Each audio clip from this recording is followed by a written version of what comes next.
Allahumma salli wa sallim ala sayyidina wa habib. Apapun yang terjadi, apabila Allah Subhanahu wa taala berkehendak selain daripada pakipan yang direncanakan, maka pakipan yang dikehendak oleh Allah Subhanahu wa taala menangkah yang akan terjadi. Alhamdulillah, dengan ucapan Nabi Ibrahim, hasbunallah wa ni'mal wakil, ni'mal maula wa ni'man nasir. Selamatlah Ibrahim alaihissalam daripada itu li raja Namrud. Hana jadi wafud Nabi Ibrahim biang napui kabeh paju biang nakaya kabeh paju lapui tinggal ingat tinggal je kabeh. Sedangkan Nabi Ibrahim jangankan kulit membule pun hana rela.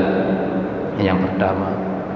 Yang kedua, boleh jadi hadirin sekalian dikarenakan dalam sulbinya Ibrahim na Rasul katanya, na zuriyat katanya Nabi Muhammad sallallahu alaihi wasallam, yang lagi akan diperingati katanya urang kelahiran Muhammad sallallahu alaihi wasallam pada Rabiul Awal ada. Karena lapui hai baju rupa manusia yang manusianya mandang berupa Muhammad sallallahu alaihi wasallam. Katanya untuk wanita mengatakan auzubillah min zalik, sebahagian yang dikatakan oleh Allah rupa berubah, kali berupa lagi new, boleh jadi berupa binatang berbentuk bui ataupun berbentuk asing. Yang pertama. Yang kedua, hikmah daripadanya zikir yang kita baca, hasbunallah wa ni'mal wakil, ni'mal maula wa ni'man nasir.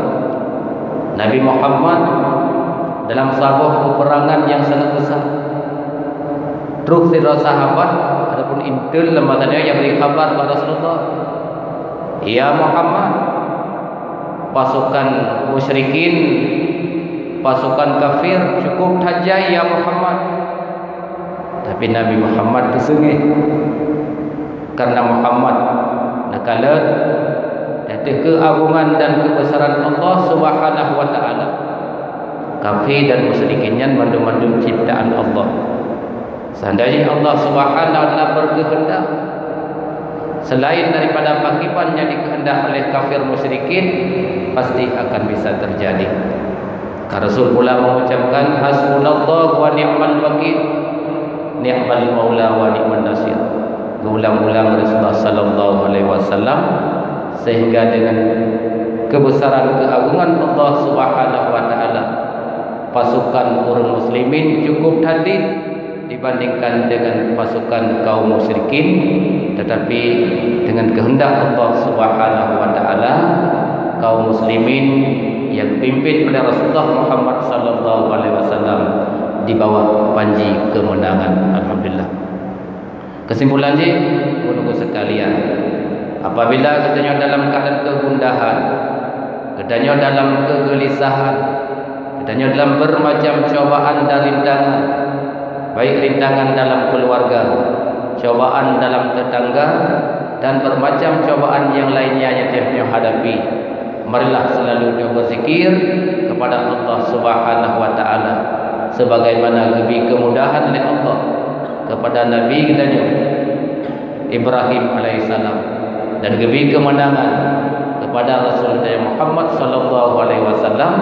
Kiranya pula dengan berkah keyakinan khusyuk dan letak ucapkan zikir hasbunallah wa ni'mal wakil, ni'mal maula wa ni'man nasir, kiranya dia pula lebih yang serupa di Allah Subhanahu wa taala.